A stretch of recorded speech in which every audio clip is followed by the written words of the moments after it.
जोहार साथियों, मैं इंद्रजीत कुमार आपका अपना YouTube channel study point Hazaribagh में स्वागत करता हूं।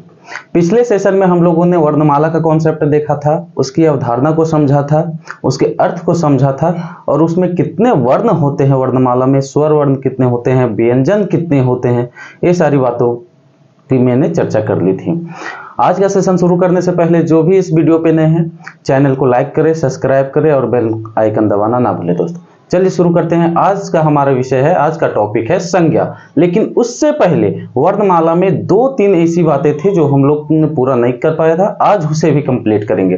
तो सबसे पहले आज हम लोग देखने वाले हैं अघोष वर्ण, सघोष वर्ण और अंतस्थ व्यंजन, और फिर देखेंगे हम लोग ऊष्म व्यंजन आदि सारे। तो शुरू करते हैं वर्णमाला का वह टॉपिक जो छूट चुका था।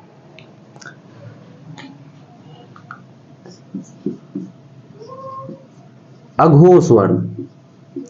अघोष वर्ण को समझने के लिए दोस्तों ज्यादा ही विस्तार पूर्वक जानने की जरूरत नहीं, बिल्कुल बेसिक सी बात होती है, छोटी सी बात है जिसको हम लोग बिल्कुल ही आसानी से समझ सकते हैं। चलिए देखते हैं।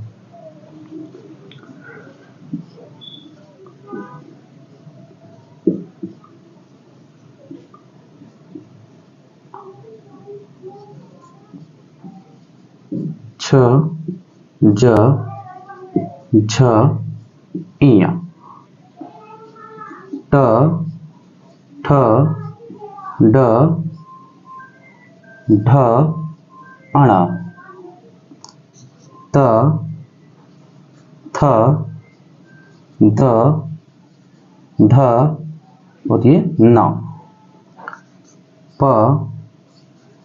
फ, ब, भ और एक म। ये टोटल 25 वर्ण है दोस्तों। क्या है? टोटल 25 वर्ण। और इन्हीं 25 वर्णों को हम लोग एक और नाम से जानते थे जिसको बोलते हैं स्पर्शी व्यंजन। स्पर्शी व्यंजन दोस्तों, मैंने क्या कहा? ये जो 25 वर्ण हैं, एक वर्ग में 5 वर्ग होते हैं। 5 × 5 = 25 यानी 25 वर्ण। यही 25 वर्ण स्पर्शी व्यंजन के अंतर्गत आते हैं और इसको हम लोगों ने पिछले सेशन में बहुत ही विस्तार पूर्वक समझ लिए थे।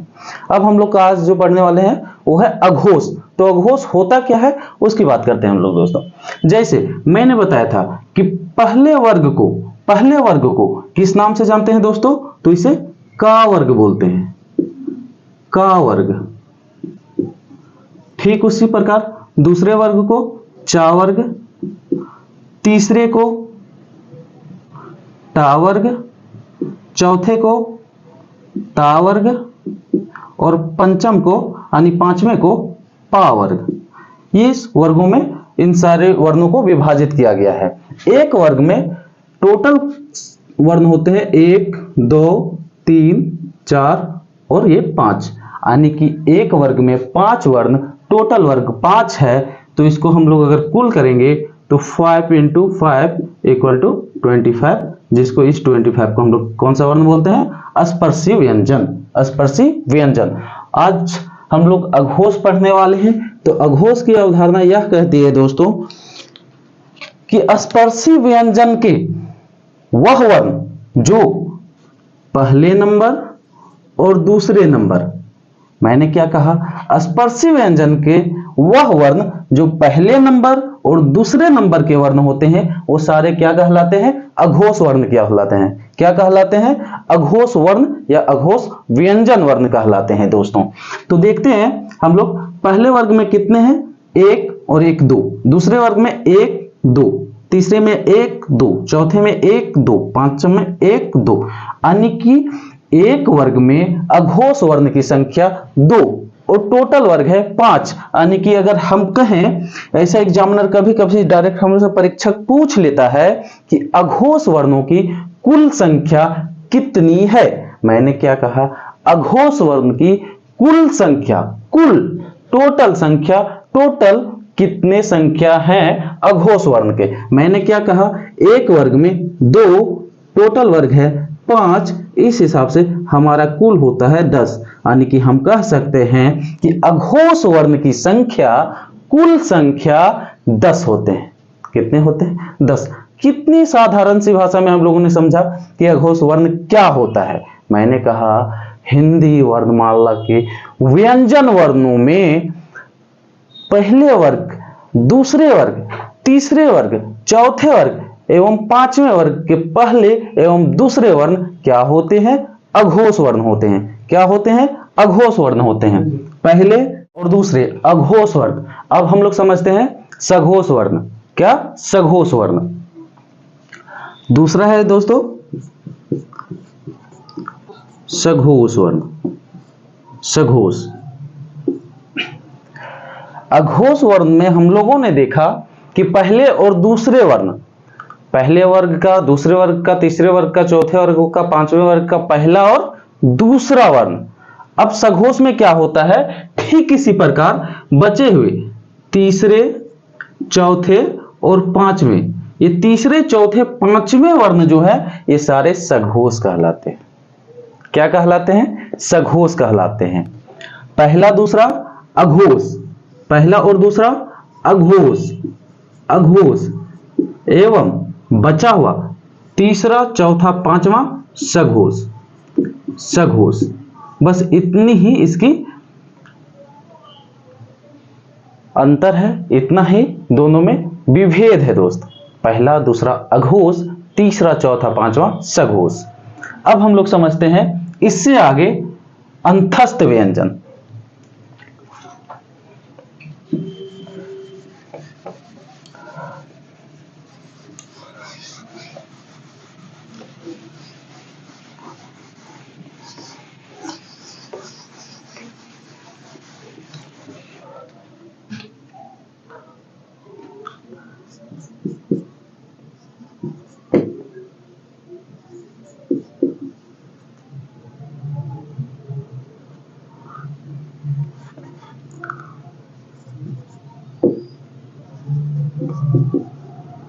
अंतस्थ व्यंजन।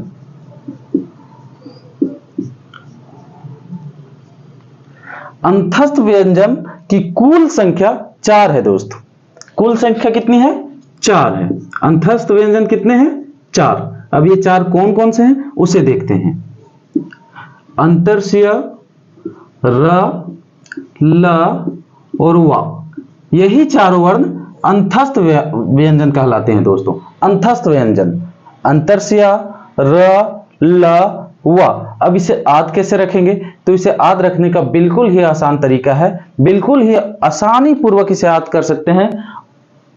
आ से अंतस्थ और अंत अंतर्षीय, र, बस इतना ही कॉन्सेप्ट है और कुछ नहीं। बिल्कुल बिल्कुल बेसिक दिमाग में ढाल लीजिए, दिमाग में सेटअप कर लीजिए, दिमाग में बिठा लीजिए। आ से अंतस्थ व्यंजन, अंतर्षीय, र, ल, व। ये अंतर्षीय या से शुरू, अंतस्थ व्यंजन आ से शुरू। अब अगला हम लोग के सामने है ऊष्म व्यंजन। ऊष्म व्यंजन। और ऊष्म व्यंजन की संख्या भी 4 है दोस्तों। कितनी? 4। मैंने कहा ऊष्म व्यंजन की संख्या कितनी है? 4। अब ये 4 कौन कौन से होते हैं ये भी देखते हैं। तो ये होते हैं तालब सा, मूर्धन्य सा, दंत सा और एक हा। बस ये 4 वर्ण कौन से कहलाते हैं? तो ये कहलाते हैं ऊष्म व्यंजन। कौन से व्यंजन? ऊष्म व्यंजन। कौन से व्यंजन? ऊष्म व्यंजन। अघोष और सघोष में अघोष की कुल संख्या 10 थी दोस्तों, और अघोष की कुल संख्या 10 थी। वहीं पे अगर पूछ लेते हैं हमसे सघोष की संख्या, सघोष की कुल संख्या, तो इसमें हमें याद रखना है दोस्तों, एक वर्ग में 3 थे, तीसरे नंबर, चौथे और पांचवें, यानी एक वर्ग में 3 वर्ण, टोटल वर्ग 5। इस हिसाब से कुल कितने होंगे? 5 तिया 15, यानी कि 15 वर्ण कौन से वर्ण थे? सघोष वर्ण। अघोष वर्ण कितने थे? 10। सघोष कितने? 15। अंतस्थ व्यंजन क्या है? अंतर्षीय, र, ल, व। और ऊष्म व्यंजन दोस्तों स, श, स और ह। ये है दोस्तों। अब ये पीछे का सेशन का जो बचा हुआ टॉपिक था ये समाप्त हुआ दोस्तों। आज हम लोग शुरू करते हैं जो हम लोग के टॉपिक में लिखा हुआ है यहाँ संज्ञा। तो आज हम लोग पढ़ने वाले हैं संज्ञा। चलिए शुरू करते हैं।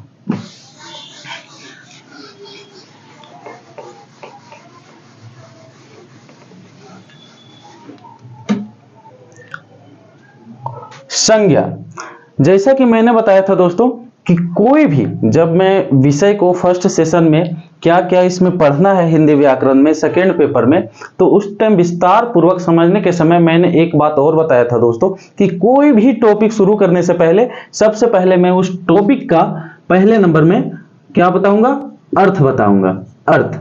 उसके बाद 2 नंबर में क्या बताऊंगा, परिभाषा, परिभाषा। और तीसरे नंबर में उसका उदाहरण बताऊंगा दोस्तों।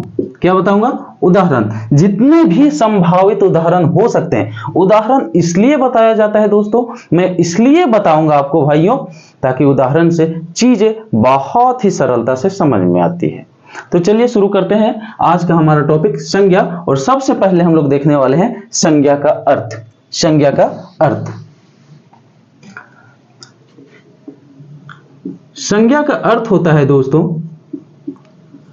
नाम, या इसी को बोल सकते हैं पहचान। पहचान, संज्ञा का क्या अर्थ होता है, नाम या पहचान।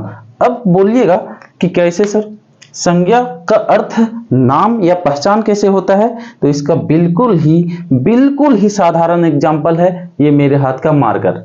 इसे क्या बोलते हैं हम लोग दोस्त, मार्कर। मार्कर से इसकी पहचान हो रही है, इसका नाम मार्कर है, इसीलिए यह क्या है, मार्कर। और ये एक संज्ञा है। अब किस प्रकार की संज्ञा है, कौन सी संज्ञा है, ये हम लोग आगे देखेंगे। बस मैंने क्या कहा, जिसका नाम हो, जिस किसी का भी नाम हो वह संज्ञा है। दिल्ली, पटना, कलम, कॉपी, थाली, लोटा, जूता, चप्पल, पहाड़, नदी, सारे किस में आते हैं, संज्ञा। अब ये कौन से संज्ञा के वर्ग में आते हैं, कौन से पार्ट में आते हैं, इसको मैं बाद में डिस्कस करूंगा, बिल्कुल विस्तार से डिस्कस करूंगा जब हम लोग इसके भेद और प्रकार पढ़ रहे होंगे। मैंने समझ लिया, समझा दिया संज्ञा का अर्थ क्या होता है, नाम या पहचान। अब हम लोग बात करेंगे इसकी परिभाषा। परिभाषा, संज्ञा की परिभाषा। संज्ञा की परिभाषा क्या होती है दोस्तों, किसी वस्तु,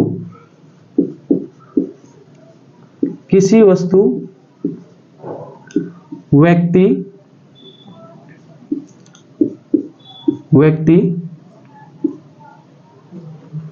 स्थान, भाव आदि के नाम को क्या कहते हैं दोस्तों, संज्ञा कहते हैं। संज्ञा कहते हैं, संज्ञा कहते हैं। इसे हम लोग इस प्रकार भी देख सकते हैं दोस्तों, जैसे किसी व्यक्ति, वस्तु, स्थान, भाव आदि के नाम को संज्ञा कहता है। जैसे भी इसकी परिभाषा बनाया जाए बिल्कुल सटीक होता है। आप भाव पहले बोल दीजिए, वस्तु बाद में बोलिए, नाम पहले बोल दीजिए। मतलब परिभाषा के माध्यम से हमें यह समझ में आ रहा है कि किसी वस्तु के नाम या कोई स्थान या कैसा भी भाव हो उसे क्या कहते हैं, संज्ञा। भाव क्या होता है दोस्तों, सुंदरता, सुंदरता, बुढ़ापा, जवानी, ये सब क्या है, भाव। चलिए अब हम लोगों ने परिभाषा समझा। मैंने क्या लिखा, किसी व्यक्ति, वस्तु, स्थान, भाव के नाम को क्या कहते हैं, संज्ञा। मैंने इस मार्कर का एग्जांपल दिया था, मार्कर का उदाहरण दिया था। मार्कर यहां देखिए लिखा हुआ है वस्तु, वस्तु, ये मार्कर किस में आता है, वस्तु। और अंतिम में क्या लिखा हुआ है दोस्तों, नाम। इस वस्तु का क्या नाम है, मार्कर। और मैंने बोला था इसका नाम मार्कर है, इसलिए किस में आता है, संज्ञा में आता है दोस्तों। किस में आता है, संज्ञा में आता है। यानी ये संज्ञा का परफेक्ट एग्जांपल है। अब आगे हम लोग बात करते हैं इसके प्रकार, संज्ञा के प्रकार।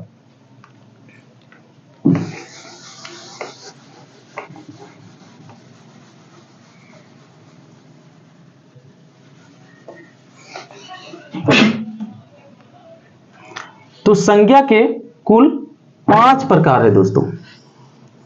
कितने? 5। अब वो 5 कौन कौन से हैं ये देख लेते हैं। पहले नंबर पे आता है व्यक्तिवाचक संज्ञा। व्यक्तिवाचक संज्ञा। दूसरे नंबर पे आता है जातिवाचक संज्ञा। जातिवाचक संज्ञा। तीसरे नंबर पे आता है भाववाचक संज्ञा। भाववाचक संज्ञा। चौथे नंबर पे आता है समूहवाचक संज्ञा। समूहवाचक संज्ञा। और 5वें नंबर पे आता है द्रववाचक संज्ञा। द्रववाचक संज्ञा।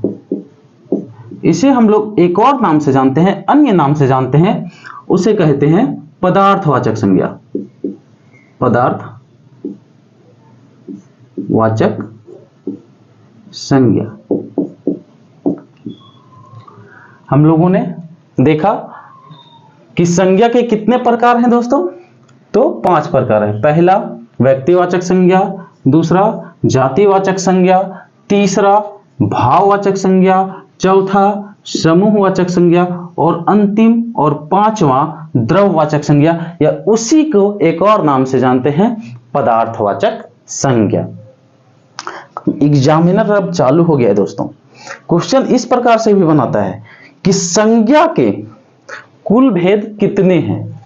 संज्ञा के कुल भेद कितने हैं? तो कितने हैं दोस्तों? तो कुल भेद 5 है। लेकिन अब इसे पुनः दूसरे लैंग्वेज में पूछता है परीक्षक। समझ चुका है परीक्षक कि 5 तो सारे याद कर चुके हैं, अब कुछ नया पूछा जाए तो वो पूछता है कि संज्ञा के मूल भेद या आधुनिक भेद कितने हैं? तो वहां हमारा जवाब बदल जाता है दोस्तों। मैंने क्या देखा, संज्ञा के कितने भेद होते हैं? तो संज्ञा के भेद जो होते हैं वो 5 होते हैं।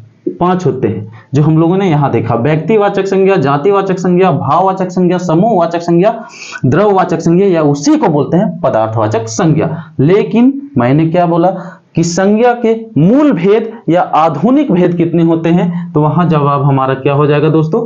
3। अब ये 3 कौन कौन से होते हैं उसे भी देखेंगे, लेकिन सबसे पहले इन 5 को देख लेते हैं दोस्तों। इन 5 को देखते हैं। तो सबसे पहले हम लोग देखते हैं व्यक्तिवाचक संज्ञा। व्यक्तिवाचक संज्ञा इसे देखते हैं दोस्तों। व्यक्तिवाचक संज्ञा क्या होती है दोस्तों? व्यक्तिवाचक संज्ञा में वैसे लोग आते हैं, वैसी बातों का अध्ययन किया जाता है या फिर वैसी बातों की ओर इशारा किया जाता है जो कोई खास होता है। अगर किसी विशेष के लिए बोला गया हो या किसी विशेष का नाम लिया गया होगा, विशेष की ओर इशारा किया गया हो, वह किसके अंतर्गत आएगा? व्यक्तिवाचक संज्ञा के अंतर्गत। किसी विशेष के लिए जैसे मैंने कहा मोहन बोलते ही अगर अगले के सामने मैं मोहन बोल रहा हूं या अपने आप मोहन को आद कर रहा हूं मोहन, तो हमारे सामने मेरा अगर कोई मित्र हो मोहन नाम का, या पड़ोसी हो, या रिश्तेदार हो, या दुश्मन हो, तो उसका प्रतिबिंब हमारे सामने स्पष्ट रूप में हमें दिखाई पड़ता है, उसका चेहरा सामने आ जाता है। जैसे मैंने कहा दिल्ली, तो हम तो यहां है, लेकिन हमारे दिमाग में दिल्ली का स्ट्रक्चर बन चुका है, दिल्ली हमारे सामने आ चुकी। अच्छा, लाल किला, दिल्ली। मैंने कहा कन्हेरी हिल, हजारीबाग का कन्हेरी हिल, तो तुरंत आ जाता है वाह वो चोटी, ऐसे चढ़ने वाला जो ऊपर जाके थक जाते थे। वो कन्हेरी नाम सुनते ही किसी विशेष की ओर इशारा चल गया कि बस वही, जिससे किसी विशेष की पहचान हो, वो किसके अंतर्गत आएगा? तो व्यक्तिवाचक संज्ञा के अंतर्गत। किसके अंतर्गत दोस्तों? व्यक्तिवाचक संज्ञा के अंतर्गत। जैसे मैं बोलूं ईश्वर राम, तो ईश्वर राम नाम के कोई अगर हमारे समाज के लोग होंगे या कोई हमारे बड़े बुजुर्ग होंगे, हमारे आदर्श होंगे या हमारे प्रिय शिक्षक होंगे, तो उनका स्ट्रक्चर, उनका स्वभाव, उनका रहन सहन सारे हमारे सामने स्पष्ट रूप में दिखाई देता है। दिखाई देता है का मतलब महसूस कर सकते हैं हम लोग, है ना। वो किसके अंतर्गत आएंगे? व्यक्तिवाचक संज्ञा के अंतर्गत। यानी किसी विशेष के लिए, किसी विशेष के लिए बोला गया, यहां लिख देते हैं, बोला गया। जैसे एक और एग्जांपल समझते हैं। मैंने कहा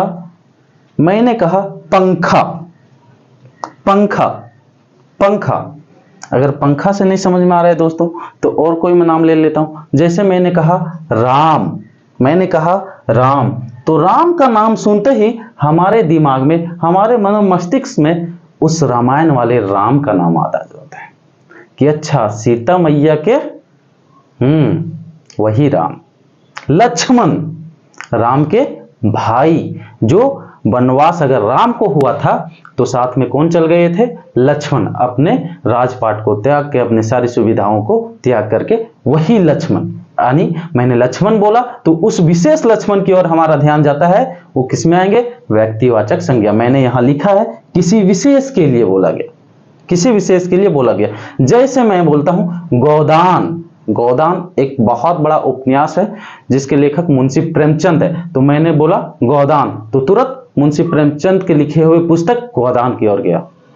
एक ही पुस्तक है गोदान, मुंशी प्रेमचंद लेखक, हिंदी के कथा सम्राट। तो किसी विशेष के लिए बोला जाए वह किसके अंतर्गत आएगा? व्यक्तिवाचक संज्ञा के अंतर्गत। अब इससे हम लोग समझ सकते हैं दोस्तों, इतना बताने के बाद समझ में आता है कि यह व्यक्तिवाचक संज्ञा हम लोग अच्छे प्रकार से समझ चुके हैं। इसका उदाहरण में लिख देते हैं हम लोग। उदाहरण, राम, गोदान, प्रेमचंद,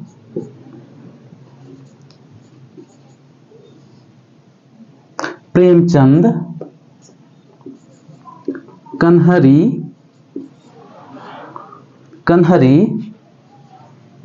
दिल्ली आदि। ये सारे किसके अंतर्गत आएंगे? तो व्यक्तिवाचक संज्ञा के अंतर्गत आएंगे दोस्तों। अब हम लोग अगला समझते हैं जातिवाचक संज्ञा। दूसरा क्या है दोस्तों? जातिवाचक संज्ञा। तो जातिवाचक संज्ञा में किसी विशेष के लिए नहीं बोला जाएगा दोस्तों, किसी विशेष के लिए नहीं बोला जाएगा, बल्कि वह वाक्य बोला जाएगा जिससे समूच बिरादरी, समूच जाति का बोध हो। जैसे मैंने कहा पहाड़, मैंने क्या कहा? पहाड़। तो पहाड़ तो बहुत सारे हैं दोस्तों, पहाड़ तो बहुत सारे हैं, किसी विशेष के लिए नहीं बोला जा रहा है। जैसे मैंने बोला बर्तन, तो बर्तन में तो कोई भी बर्तन हो सकता है, थाली हो सकता है, लोटा हो सकता है, लेकिन बर्तन से उस बर्तन बिरादरी का हम लोग को बोध होता है, इसीलिए वो किस में आएंगे? जातिवाचक संज्ञा। जैसे मैंने बोला हम लोग बोलते हैं, वैसा एग्जाम्पल जी बहुत विस्तृत रूप से हम लोग को समझ में आए, बिल्कुल जाति का बोध कराया जाए। जैसे मैंने बोला नदी, क्या बोला? पहला बोला मैंने नदी, तो नदी तो बहुत सारे हैं दोस्तों। जैसे नदी में आ जाता है गंगा,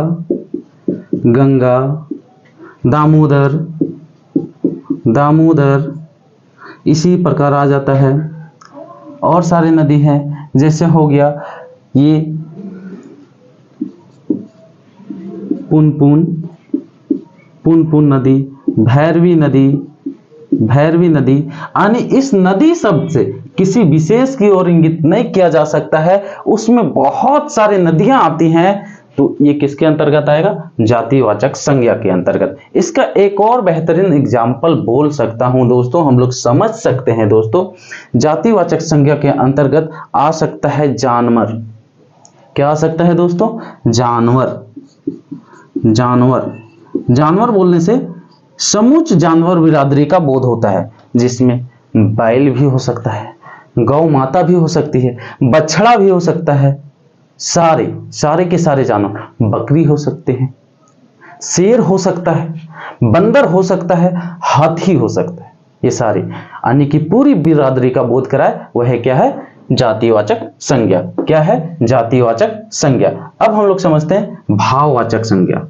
भाववाचक संज्ञा ये बिल्कुल ही सरलता से समझने वाली बात है दोस्तों। भाववाचक संज्ञा, मैं इसे थोड़ा सा मिटा देता हूं ताकि अगला को समझने में आसानी हो, थोड़ा सा लिखने का स्पेस मिल जाए दोस्तों। भाववाचक संज्ञा, भाववाचक संज्ञा उसे कहते हैं दोस्तों जिससे हम लोग फील कर सकते हैं, महसूस कर सकते हैं। क्या कर सकते हैं, महसूस कर सकते हैं। जैसे इसका एग्जाम्पल, बहुत अच्छा एग्जाम्पल है जवानी, जवानी, बुढ़ापा, बुढ़ापा आदि।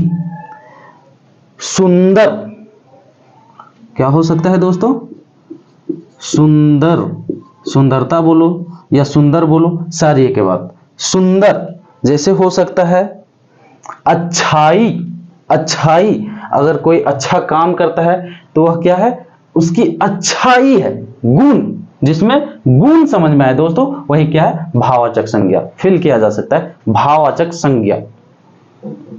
क्या, बुढ़ापा, जवानी, यौन अवस्था, सारे क्या है, ये एक भाववाचक संज्ञा के अच्छे एग्जाम्पल है, अच्छे उदाहरण है। आगे हम लोग चलते हैं दोस्तों, समूहवाचक संज्ञा। समूहवाचक संज्ञा, समूहवाचक संज्ञा समझना बहुत ही बिल्कुल ही सरल है दोस्तों। जैसे कि समूहवाचक संज्ञा में ही हम लोग इसका अर्थ समझ सकते हैं। समूह, समूह का मतलब क्या होता है, गुच्छा। क्या होता है, गुच्छा, झुंड आदि। समूह एक से अनेक, दो या दो से अधिक समूह। जैसे मैंने बताया था दोस्तों वर्णमाला के टॉपिक में कि अगर एक माला का निर्माण किया जाए तो उसमें अनेकों फूल होते हैं, अनेकों फूल होते हैं। तो यही है तो समूह, फूलों का समूह क्या कहलाएगा, माला। क्या कहलाएगा, माला। लेकिन माला तब कहलाएगा जब कोई रस्सी में इसे पिरो के गांठ लगाया जाए। तो कहने का सेंस यह है कि बहुत सारे यानी दो से अधिक की बात किया जाए, वह किस में आएगा, समूह में आएगा। जैसे 3 समूह, 4 लोगों का इकट्ठा होना, समूह। तो ये क्या है, समूहवाचक संज्ञा। इसका सबसे अच्छा एग्जाम्पल है दोस्तों सेना। सेना क्या है, सेना। हमारे गांव में, समाज में अभी भी बैठकें होती हैं दोस्तों, बैठक होती है, लोग बैठते हैं। कोई ऐसा बिंदु होता है जिस पे विचार करने की आवश्यकता होती है, जिसका समाधान की आवश्यकता है, तो उसके लिए क्या किया जाता है। अभी भी हमारे समाज में, हमारे गांव में, हमारे बहुत सारे भाइयों एवं बहनों रहते हैं, और अनेकों गांव में अभी हमारी सभ्यता ऐसी ही है कि अगर कोई गांव में बात हो जाता है, पंचायत में कोई बात हो जाता है जिसको आगे ना समाधान करके वही गांव में निपटारा किया जाता है, तो उसके लिए क्या किया जाता है, बैठक। क्या किया जाता है दोस्तों, बैठक। बैठक जिसे हम लोग क्या बोल सकते हैं, सभा। क्या बोल सकते हैं, सभा। तो इस बताइए दोस्त, सेना, क्या एक लोगों का समूह या 2 लोगों का समूह को सेना बोल देंगे, नहीं। जिसमें 1 से अधिक, 2 से अधिक सैनिक लोग होते हैं उसे सेना बोलते हैं। क्या बोलते हैं, सेना का झुंड। जैसे इसमें एक और एग्जांपल आ जाता है दोस्तों, गुच्छा। गुच्छा, गुच्छा। तो गुच्छा क्या 1 से बनता है, नहीं। 1 से बनता है, नहीं। 2 या 2 से अधिक से बनता है गुच्छा। बैठक, क्या 1 लोग बैठ के या 2 लोग बैठ के बात कर रहे हैं उसे बैठक बोलेंगे, इसे बैठक बोलेंगे, नहीं। बैठक तब होगा जब 2 से अधिक लोग बैठे, जब 2 से अधिक लोग इकट्ठा हों, उसे क्या बोलेंगे, बैठक। तो ये सारे समूहवाचक संज्ञा के एग्जाम्पल है। अब हमारा अंतिम आता है दोस्त द्रववाचक संज्ञा, या उसी को बोलते हैं पदार्थवाचक संज्ञा। क्या बोलते हैं दोस्तों, पदार्थवाचक संज्ञा, पदार्थवाचक संज्ञा। ठीक इसी प्रकार जैसे हम लोगों ने समूहवाचक संज्ञा समझा, द्रववाचक संज्ञा को समझे। ये क्या है, द्रववाचक संज्ञा का उदाहरण से समझेंगे दोस्तों। उदाहरण, द्रववाचक संज्ञा मतलब द्रव, द्रव मतलब लिक्विड, यानी जो भी लिक्विड अवस्था में है वो क्या किस में आएगा, द्रववाचक संज्ञा। जैसे पानी, पानी, तेल, तेल, पानी, तेल। अब इसमें और आता है दोस्तों, जैसे पानी, तेल, डीजल वगैरह सारे द्रव अवस्था में मिलते हैं। बर्फ, ये सब सारे किस में आएंगे, द्रववाचक संज्ञा में आएंगे।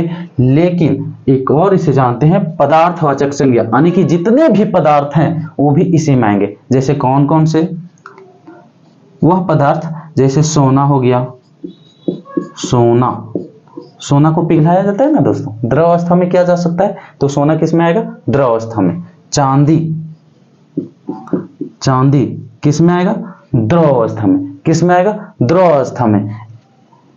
कोयला, कोयला किस में आएगा, द्रव अवस्था में। ये सारे किस में आएंगे, द्रव अवस्था में। यहां से हम लोग को 5 बिंदु, व्यक्तिवाचक संज्ञा, जातिवाचक संज्ञा, भाववाचक संज्ञा, समूहवाचक संज्ञा, द्रव्यवाचक संज्ञा, सारी संज्ञा के भेद, पांचों भेद को बिल्कुल विस्तार पूर्वक समझे, उदाहरण से समझे। हम लोगों ने एक दूसरे से अच्छे भाव में बात करके समझे, किस प्रकार समझा जा सकता था। मैंने बिल्कुल ही बेसिक से, बिल्कुल ही अपने स्तर से समझाने का पूर्ण प्रयास किया है। अब देखते हैं कि 3 मूल भेद 3 कौन कौन से हैं। तो मूल भेद 3 दोस्तों इसी में से 3 है। ये दोनों भेद केवल हट जाएंगे, यहां से ये दोनों भेद केवल हट जाएंगे, और अब जो बचेंगे वो 3 वही हैं मूल 3 भेद। कौन कौन से, व्यक्तिवाचक संज्ञा, जातिवाचक संज्ञा और भाववाचक संज्ञा। इन सबों को हम लोगों ने बहुत विस्तार से पढ़ लिया है। अब इन लोगों पे डिस्कस करने की आवश्यकता नहीं है। हाँ, एक क्वेश्चन परीक्षक और बनाता है कि 2 समूहवाचक संज्ञा और द्रव्य या पदार्थवाचक संज्ञा किस संज्ञा से निकले हैं, किस संज्ञा से उत्पन्न हैं। तो वो किससे आएंगे दोस्तों, तो वो यहां से आएंगे दोस्तों, जातिवाचक संज्ञा से। किससे, जातिवाचक संज्ञा का ही पाठ है। कौन कौन से, चौथे नंबर का समूहवाचक संज्ञा, समूहवाचक संज्ञा, और एक 5वां द्रववाचक संज्ञा, द्रववाचक संज्ञा, या इसी को एक और कौन से नाम से जानते हैं दोस्तों, तो इसे जानते हैं पदार्थवाचक संज्ञा, पदार्थवाचक संज्ञा, संज्ञा।